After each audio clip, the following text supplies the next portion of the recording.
(1954년) 남녀 7세 부동석이라는 가부장적 유교주의 사회인 대한민국을 뒤흔든 일대의 화제작. 선정적인 주제라는 말로 작가에 대한 갖은 협박은 기본. 북한의 사주를 받고 쓴 소설이라는 소문과 함께 이슈로 떠오른 자유부인. 제목만 보면 야릇한 분위기를 풍기는 이 소설은 사실 지금의 여느 로맨스 드라마에도 못 미치는 소위 점잖은 불륜 소설인데요. 그런데 이 책 한 권이 당시 대한민국을 발칵 뒤집어 놓았다고 합니다. 대체 그 이유가 뭘까요? 한국 전쟁 후 약 61만 채의 가옥 파괴, 10만 명이 넘는 전쟁 고아와 20만 명 이상의 전쟁 유가족 발생. 전쟁이 남긴 상처와 혼란 속에서도 사람들 사이에 조용히 퍼져나간 유행이 하나 있습니다.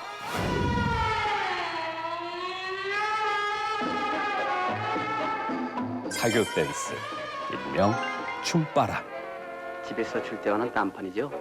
정말 밴드가 돼서 그러는지 다리 터지는 움직여지는가 봐. 그리고 그 중심에 선 책 한 권, 바로 자유부인입니다.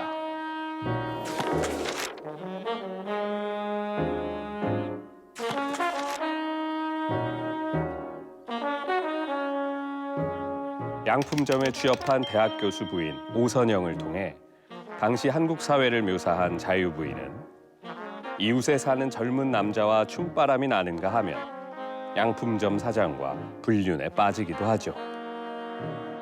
댄스를 상류층 여성들이 즐기는 문화이자 새로운 사회 문화로 받아들이던 그때 그 시절. 가정주부의 사회 진출과 불륜이라는 소재가 더해진 이 소설의 인기는 그야말로 폭발적이었습니다. 한 신문에 연재되기 시작한 소설 자유부인. 연재와 동시에 신문 구독이 5만 부 이상 증가했고 그 인기에 힘입어 단행본으로 출간된 소설은 초판 당일 3,000부 매진을 기록하며 우리나라 최초로 10만 부 판매 돌파, 총 14만 부 판매라는 경이적인 기록을 세우며 한국 최초의 베스트셀러가 됐습니다.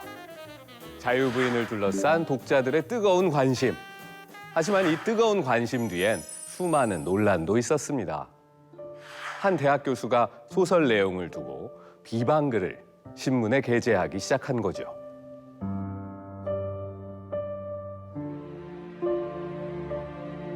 논란은 그뿐만이 아니었습니다. 북한의 사주를 받고 쓴 소설이라는 허무맹랑한 소문까지 퍼졌죠. 당시 북한에서 소설의 내용을 두고 선전공세를 펼쳤기 때문이었습니다. 결국 정비석 작가는 치안국, 특무부대 등 고발과 투서가 들어간 곳마다 불려가 조사를 받아야만 했습니다. 그러나 논란이 커질수록 소설 자유부인의 인기는 더 치솟았고 그 인기는 2년 뒤 영화로까지 탄생, 또 한 번 화제의 중심에 서게 됩니다. 엄마 어디가? 넌 잠이나 자. 가정만 버리고 나오면 얼마든지 활동을 할 수 있을 것 같았는데 정작 집을 나와 보니 그날부터 마음에 느껴지는 것은 오히려 부자유와 절망감뿐이었다. 남편과 자식들을 잊어버리기는커녕 날이 갈수록 오히려 안타깝도록 그리워지기만 할 뿐이었다. 자유를 찾아 떠났지만 결국 자유를 얻지 못한 자유부인. 선을 넘은 그녀의 탈선은 결국 권선징악이라는 결말로 뼈저린 뉘우침을 주었는데요.